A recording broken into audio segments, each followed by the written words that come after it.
Class 12th math का important question हमने लिया है जो कि प्रीवियस ईयर में कई बार पूछा गया है। ठीक है, तो इसको करने का हम दूसरा तरीका यहाँ पे बताने जा रहे हैं। एक तरीका हमने इससे पहले एक वीडियो में बताया है।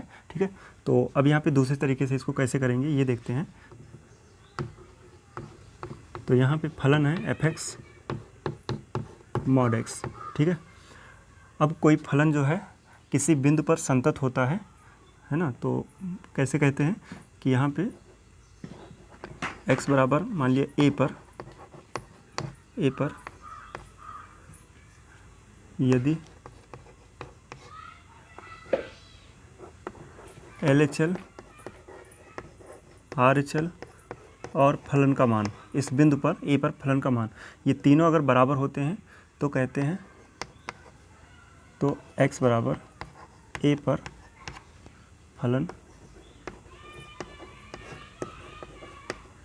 संतत होगा। ठीक है, सिंपल है। x बराबर a पर यदि ऐसा हो जाए कि LHL RHL और फलन का मान तीनों बराबर हो जाए तो कहेंगे उस बिंदु पर वो फलन क्या होगा, संतत होगा। ये हमने संतत को परिभाषित कर दिया है। अब ये फलन संतत दिखाना है तो इसके लिए हमें LHL RHL और फलन का मान तीनों निकालना पड़ेगा, है ना। तो सबसे पहले हम LHL निकालते हैं। x बराबर 0 पर LHL।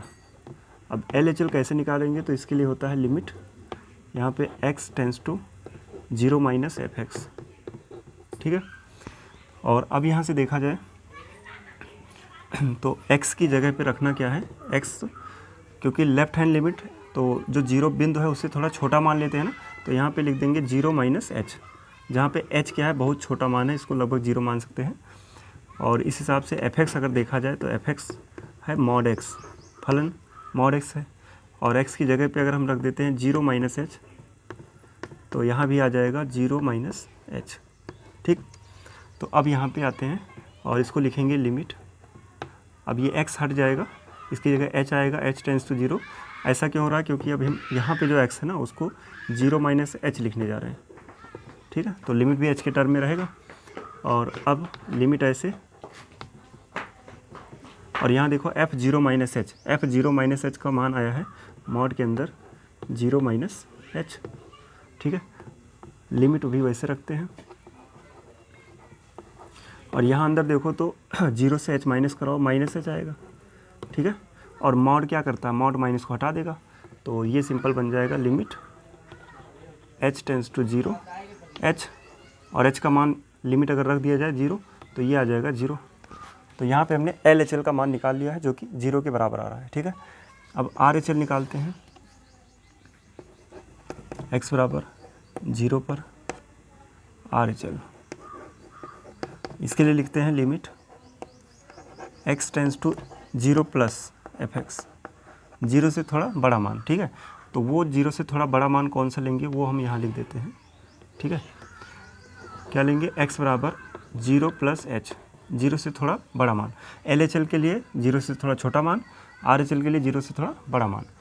और यहाँ पे h को वही मानेंगे, h टेंस टू 0 है, और इस केस में जो फलन है वही है mod x, है ना। तो x को अगर हम चेंज करें 0 प्लस h से 0 प्लस h, तो mod के अंदर भी आ जाएगा 0 प्लस h। ठीक, अब यहाँ पे रखते हैं तो लिमिट ये रहेगा h टेंस टू 0, और f(x) की जगह पे आ जाएगा f0 प्लस h।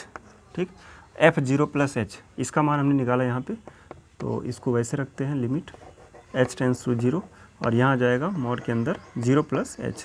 ठीक, अब 0 रख देंगे तो ये बन जाएगा फाइनली 0, यानी RHL का मान भी 0 आ गया। ठीक है, अब x बराबर 0 पर फलन का मान निकाल लेते हैं, फलन का मान। ठीक है, तो ये रहेगा f(x) बराबर है mod x, फलन तो यही है f(x) बराबर mod x, और अगर हम यहाँ पे x का मान 0 रख दें तो ये बनेगा f0, और यहाँ रहेगा mod के अंदर 0, है ना। तो mod के अंदर से 0 बाहर आएगा तो 0 ही रहेगा। ठीक, तो अब यहाँ पे देखा जाए तो x बराबर 0 पर LHL RHL और फलन का मान तीनों बराबर आ रहे हैं। ठीक है, तो अब फाइनल लाइन हमें लिखना है, तो इसको हम यहाँ लिख देते हैं। ठीक है, लास्ट लाइन हम ऊपर लिख देते हैं, जगह नहीं है। तो अब कहेंगे कि चूँकि x बराबर 0 पर LHL बराबर RHL बराबर फलन का मान 0 पर, ये सब क्या है, बराबर आ रहा है 0 के, है ना, इसलिए x बराबर 0 पर फलन संतत है। ठीक है, यही हमें दर्शाना था।